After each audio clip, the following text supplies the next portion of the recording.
Maître Versini, dans quel état d'esprit est Michel Néré avant ce nouveau procès en appel, 2 ans après? Eh bien, il est dans un état interrogatif, au motif que qu'allons-nous faire à Paris 2 ans après. C'est ce qui se pose comme question, c'est ce que nous nous posons nous aussi, Yves Sever et moi, comme question. Alors il est combatif parce qu'il ne saisit pas l'objet même de l'appel qui a été interjeté par le procureur de la République de Paris. Donc il va être combatif comme il l'a été en première instance. Il va être encore plus combatif parce qu'il semblerait qu'il y ait une sorte de curé qui soit lancé contre lui. Et je pense que, si vous voulez, ce qui importe pour lui, c'est d'aboutir à une manifestation de vérité qui est ce qu'elle est, et elle sera ce qu'elle sera. Mais en tout cas, de dire, ça va, on a fauté, on a péché, on est en rédemption, on ne va pas non plus aller au-delà du raisonnable. Voilà. Il avait accepté du reste le premier jugement, puisque lui n'avait pas fait appel du jugement, donc c'est 30 mois de prison ferme pour corruption. C'est quelque chose qui était acté pour lui, ou il va essayer à nouveau de démontrer que non, il n'y a pas de corruption? Écoutez, il faut raison garder, aborder un dossier, non pas différemment, mais complémentairement à ce qui a été dit en première instance. Je pense que Michel Néré est dans l'attitude d'un homme qui a pris acte de certains dérapages. Il a formulé ceci dès le départ. Il a reconnu effectivement avoir été amené à aller trop loin, à être allé trop loin, à vouloir pousser, comme on dit, le bouchon un peu trop loin. Ces dérapages-là, il les assume.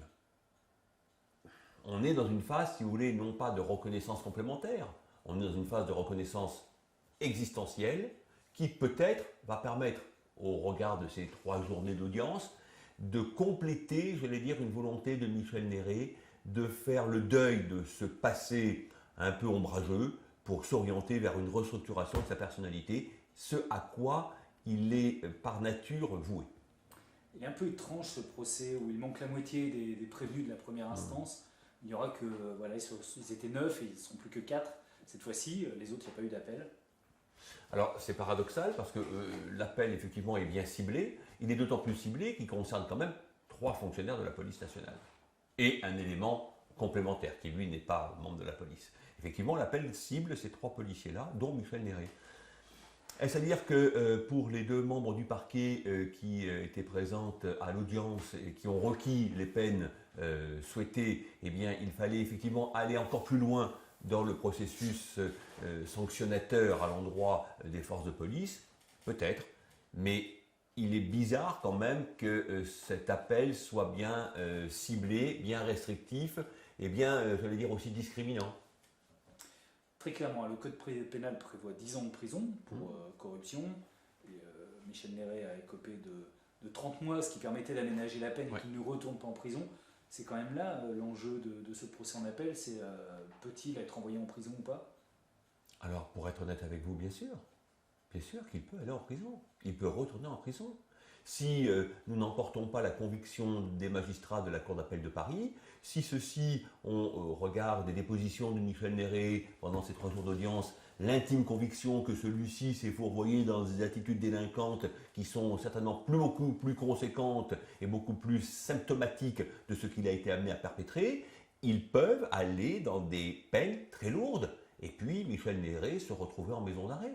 Ce n'est pas, j'allais dire, une vue de l'esprit, ce n'est pas, j'allais dire, billevesé que d'affirmer cela. Et notre objectif à Yves Sever et à moi-même, ce sera de lutter contre une volonté peut-être un peu trop criante, je ne sais pas, mais en tout cas c'est révélateur de cet appel, de vouloir peut-être de nouveau aboutir à l'incarcération d'un grand policier de France. Alors n'oublions pas cela, parce qu'il y a les infractions pénales, elles sont là, elles existent.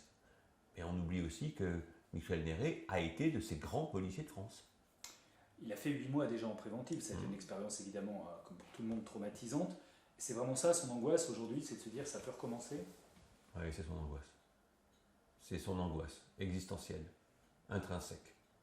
C'est quelque chose qui le bouleverse et le tétanise littéralement. Déjà, vous l'avez dit, ces 8 mois d'incarcération à la prison de la Santé eh bien, n'ont pas été une cure de jouvence. hein. Déjà pour, j'allais dire, le délinquant de droit commun, ce n'est pas aisé. Pour celui qui a effectivement pignon sur rue et a fortiori qui a un statut de haut commissaire de police, je peux vous dire que cela a été vraiment très dur pour lui, très délicat. L'idée d'imaginer un seul instant qu'il puisse retourner, alors pas à la santé, mais ailleurs, peu importe, c'est juste quelque chose qu'il n'envisage même pas. Et s'il l'envisage,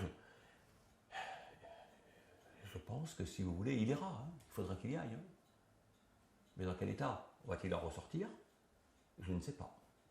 L'objectif, justement, à nous trois, je vais dire, hein, à Yves Sauvert, à Michel Néret et à moi. Et il n'y a pas que les avocats, il y a aussi la personne qui comparait devant la cour d'appel, qui a, je veux dire, une pierre à l'édifice hein, à apporter. Eh bien, ce sera d'apporter la certitude aux magistrats de la cour d'appel de Paris qu'il ne faut surtout pas qu'il l'incarcère à nous.